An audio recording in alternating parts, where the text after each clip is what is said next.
दोस्तों, आप सभी से नमस्कार। आप देख रहे हैं फरीदाबाद न्यूज़। मैं धर्मेंद्र प्रताप सिंह। आपने देखा होगा अभी दीपेंद्र सिंह हुड्डा भी फरीदाबाद आए थे। उन्होंने बोला आगामी विधानसभा चुनाव में कांग्रेस सभी 6 सीटें फरीदाबाद में जीतेगी और फरीदाबाद लोकसभा की बात करें तो सभी 9 सीटें जीतेगी और लोकसभा सीट भी जीतेगी, ऐसा दीपेंद्र सिंह हुड्डा का कहना है। और फरीदाबाद के तमाम कांग्रेसी नेताओं का भी यही दावा है कि आगामी विधानसभा चुनाव में कांग्रेस सभी सीटों पर चुनाव जीतने वाली है। तो कांग्रेस प्रवक्ता सुमित गौड़ हैं, चूंकि ये प्रवक्ता भी हैं, इनको जवाब भी देना रहता है टीवी डिबेट में, तो इनसे बातचीत करते हैं कि किस तरह से ऐसा क्या करना पड़ेगा कि कांग्रेस सभी 6 सीटें यहां पर जीत लेगी। तो सर से बातचीत करते हैं। भाई साहब नमस्कार। नमस्कार धर्मेंद्र जी। जैसा कि दीपेंद्र सिंह हुड्डा भी कह रहे थे कांग्रेस की जीत होने वाली है, तो क्या कहना चाहेंगे, किस तरह से तैयारी करनी पड़ेगी, कैसे लोगों को टिकट देनी पड़ेगी कि सभी सीटें आप जीत जाएं? देखिए जी, निश्चित रूप से मैं एक बात कहना चाहता हूं। ये हम बात करेंगे क्योंकि मैं फरीदाबाद से आता हूं, मैं फरीदाबाद जिले की बात करूंगा। देश की, हरियाणा की बात बड़े नेता करेंगे। फरीदाबाद जिले ने अभी पिछली बार हम बात करें तो कांग्रेस पार्टी की सरकार बनते बनते इसलिए रह गई कि फरीदाबाद में 6 में से 5 टिकट हम हारे थे और उससे और गुड़गांव से भी हम हारे हैं, इसलिए सरकार नहीं बन पाई। और कांग्रेस पार्टी की सरकार हरियाणा में तभी बनी है जब फरीदाबाद से मैक्सिमम मेजोरिटी मिली है। फरीदाबाद आप इतिहास उठा के देख लें। अब आता हूं मैं टिकटों के ऊपर, जैसे आपने कहा टिकटों के सवाल पे। फरीदाबाद जिले के अंदर ऐसा जुड़ा है कि जिले के कुछ नेता, मैं ये बड़ा स्पेसिफाई कर रहा हूं, मैं बात कर रहा हूं, मैं किसी प्रदेश के नेता की किसी की बात नहीं कर रहा, मैं बात कर रहा हूं हमारे फरीदाबाद में एक चाची चल रही है आजकल। जिले के कुछ नेता आपस में माइक पकड़ के एक दूसरे की टिकट कंफर्म बता रहे हैं। जिले के कुछ नेता, फरीदाबाद जिले के कुछ नेता आपस में माइक पकड़ के एक दूसरे के लिए वोट मांग रहे हैं।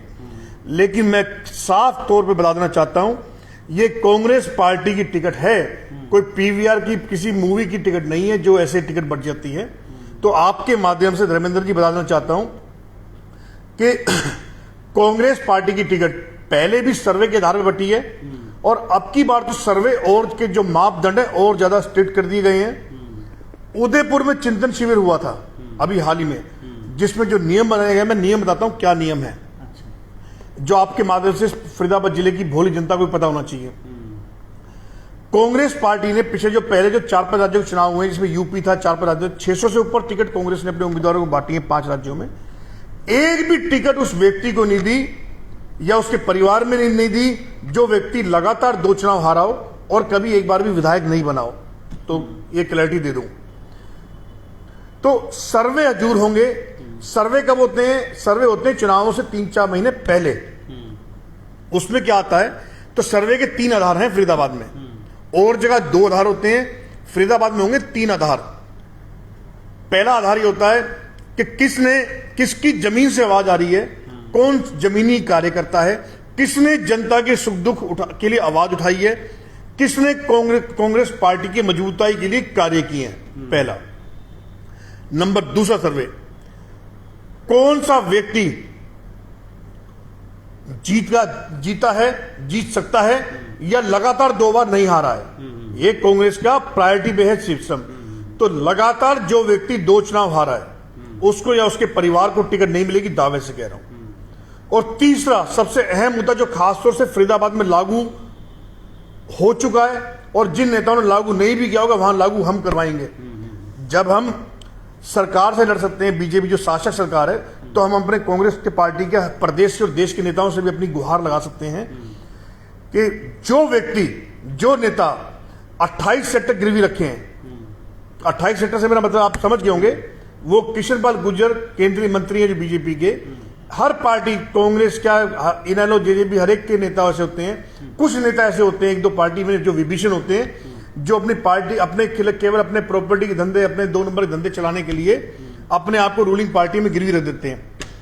हमारी पार्टी में भी ऐसे 1-2 नेता हैं जिनका नाम में कांग्रेस, मुझे मर्यादा में रहना आता है क्योंकि हम कांग्रेस पार्टी के सिपाही हैं, जिनका नाम हमने जहां उजागर करना था हमने कर दिया है और चुनावों के समय पे तो जो और करना हो वो भी करेंगे।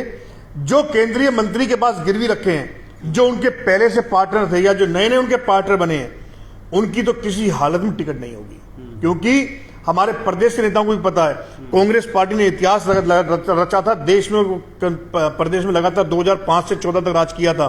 वो इसीलिए किया था टिकटें ठीक बटी थी, वो इसीलिए किया था सही व्यक्ति को दी थी। आप लगातार 2 बार इसलिए हारे हैं तो कुछ टिकटें गलत भी बटी हैं। तो और फरीदा आज दावे से कह रहा हूं, मेरी बात को आप रिकॉर्ड कर लेना, मेरी बात को आप स्टेटमेंट में दे रहा हूं यहां पे आपको। कांग्रेस पार्टी का कोई नया नेता नहीं हो, यूथ एनएसयूआई यूथ कांग्रेस और मेन कांग्रेस से काम करता आ रहा हूं, 15-20 साल दिए पार्टी को। जो व्यक्ति लगातार 2 चुनाव हार चुके हैं उनको टिकट नहीं, उनके परिवार में टिकट नहीं। और दूसरी बात, दावे से और श्योरिटी के साथ कह रहा हूं, फरीदाबाद जिले के अंदर 6 विधानसभाएं हैं, 6, 2 में से 3 विधानसभाओं में आपको चेहरे नए दिखा देंगे हम, मैं। और वो चेहरे बिल्कुल वो नए होंगे जो जिन्होंने चेहरे इन द सेंस के युवा होंगे और नए लोग होंगे और जो पार्टी को और जनता को पिछले 20 सालों से समर्पित होंगे निश्चित रूप से। और एक बात और बताना चाहता हूं, एक इसका प्रमाण एक और देता हूं। पिछले साल चुनाव हुए थे यूपी में, एक भी टिकट नहीं थी, जो दो चुनाव हारे। अब आ रहे हैं अक्टूबर नवंबर में चुनाव 4-5 राज्यों के, राजस्थान, मध्य प्रदेश, छत्तीसगढ़ आदि के। आप देख लेना मेरे फरीदाबाद के भाइयों, एक भी टिकट उस व्यक्ति को नहीं दिया जाएगा इन राज्यों में नवंबर में इस साल जो व्यक्ति अपने विधानसभा में या किसी विधानसभा में लगातार 2 चुनाव हारा हुआ है, ना उसे ना उसके किसी परिवार में दिया जाएगा।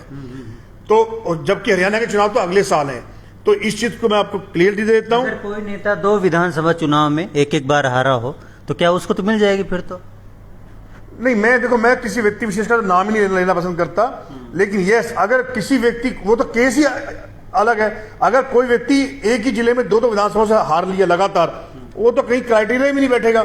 दूसरी बात, एक बात और बताना चाहता हूं, सबसे महत्वपूर्ण बात, और आप कितने चुनाव हारे हैं सर? जो मैं एक भी नहीं हारा धर्मेंद्र, मैं स्कूल में इलेक्शन जीता हूं, कॉलेज में इलेक्शन जीता हूं, मैं तो जीतने के लिए बना हूं, क्योंकि मेरी नीयत लेकर मैं जनता के लिए बना हूं। एक जरूरी बात बताना चाहता हूं धर्मेंद्र जी, आपको बहुत जरूरी से रोक रहा हूं कि अभी आई थी, बड़ा अच्छी बात थी, बस एकदम ध्यान से रह गई। हाँ, जो व्यक्ति, ऐसे व्यक्ति जो एक आध बार विधायक रह चुके हैं और वो लगातार 2 चुनाव हार चुके हैं या 1 हार चुके हैं, उनका चांसेस फिर भी ब्राइट है, उनको फिर भी टिकट मिल सकती है कि सिर्फ इसलिए कि उन्होंने सेवाएं अगर अच्छी दी होंगी और एक बार विधायक रहे, चाहे 2 बार भले हार गए लेकिन एक बार विधायक रहे हो, तो उनका नाम फिर भी कंसिडरेशन में आ सकता है पहले। और लेकिन जो व्यक्ति अभी हाल फिलहाल में, जिन्होंने पिछले 1-2 सालों में पार्टी ज्वाइन करी है, जो पहले कभी कांग्रेस पार्टी से विधायक नहीं रहे, जिन्होंने पहले कभी कांग्रेस पार्टी के बैनर तले आम लोगों की सुनवाई नहीं करी, आम लोगों की सेवाएं नहीं दी, बस अब दिख रहा है कि हरियाणा में कांग्रेस की सरकार आ रही है, देश में कांग्रेस की सरकार आने जा रही है, जो भगदड़ मच रही है। साफ कहना चाहता, जो नए लोग पार्टी में आ रहे हैं, जिन्होंने कभी भी सेवाएं नहीं दी, उनको निश्चित रूप से टिकट नहीं है। वो बात अलग है, चाहे किसी को लॉलीपॉप के रूप में कोई भी पद पोस्ट दे दिया जाएगा, झुंझुना टाइप, लेकिन इस पार्टी में टिकट उसी को मिलेगी जिसने पार्टी में समय दिया होगा, जिसने पार्टी पहले कभी विधायक रहा हो या कोई 2 बार चुनाव कभी लगातार नहीं हारा हो। और ऐसे भी कई नेता हमारी पार्टी में जो माइक पकड़ते कहते हैं मेरी विधानसभा, मेरी विधानसभा, तो उस नेताजी को भी कहना चाहता हूं मैं आपके माध्यम से कि विधानसभा मेरी वही कह सकता है जो अपनी विधानसभा से, किसी विधानसभा से एक आधी बार जीतता हो। ये नहीं कि लगातार 2 बार हार रहे हैं, लेकिन जब हमें माइक मिलता है हम कहते हैं हम फरीदाबाद की सिपाही हैं, ये हमारी कर्म भूमि है। मैं ये नहीं कहता मेरी विधानसभा, कोई रजिस्ट्री नहीं हो रही है अभी किसी के नाम, आपके नाम, आप मेरी विधानसभा तभी बोल सकते हो जब जनता ने आपको स्वीकार किया हो। कोई भी भूमाफिया आ जाए, कोई भी प्रॉपर्टी डीलर आ जाए, लैंड ग्रैबर आ जाए, जो पार्टी में संरक्षण में काम करते हैं, हर पार्टी में है, बीजेपी में भी है, कांग्रेस में भी है, लेकिन मैं इतना आपको श्योरिटी देता हूं, अपना हक लेना जानते हैं, लड़ना जानते हैं। कांग्रेस पार्टी के नेताओं ने अगर दोबारा हरियाणा में राज करना है और लगातार 2 बार 3 बार की हैट्रिक बनानी है, तो उदयपुर चिंतन शिविर के सर्वे के सारे मापदंड अपनाने पड़ेंगे।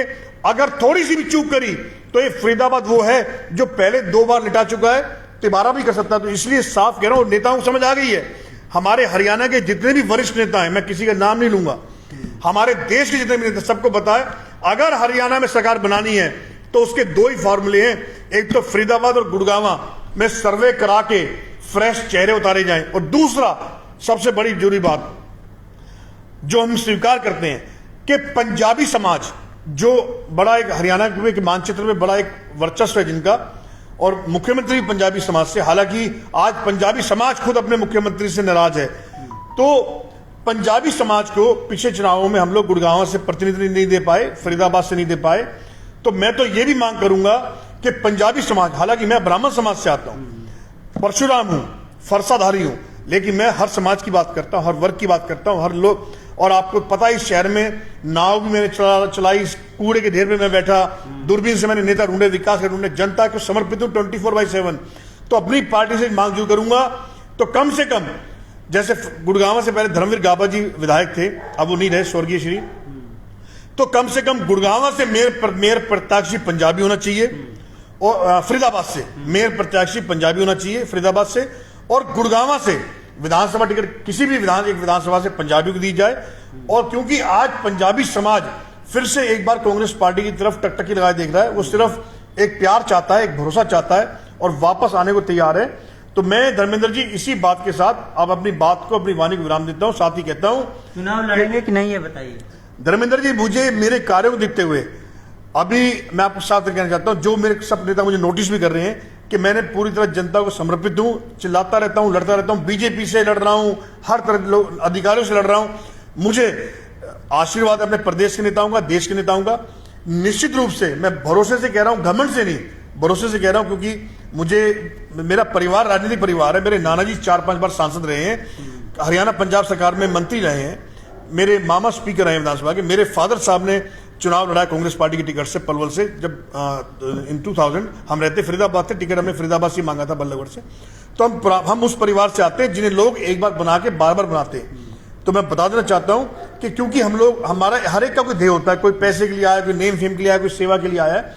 तो धर्मेंद्र जी, पूरा भरोसे से कह रहा हूं, घमंड से नहीं, कि भरोसे से कह रहा हूं, अपने कार्यों के मारे, अपनी पार्टी के मारे, अपने नेताओं के मारे, क्योंकि नेताओं ने कोई भी एक सरकार बनानी है तो फरीदाबाद का ध्यान रखेंगे। और मुझे, जहां तक मुझे तो पूरा आश्वासन है, फरीदाबाद से चुनाव जरूर लड़ूंगा विधानसभा का, कांग्रेस पार्टी का अगर आदेश होगा तो।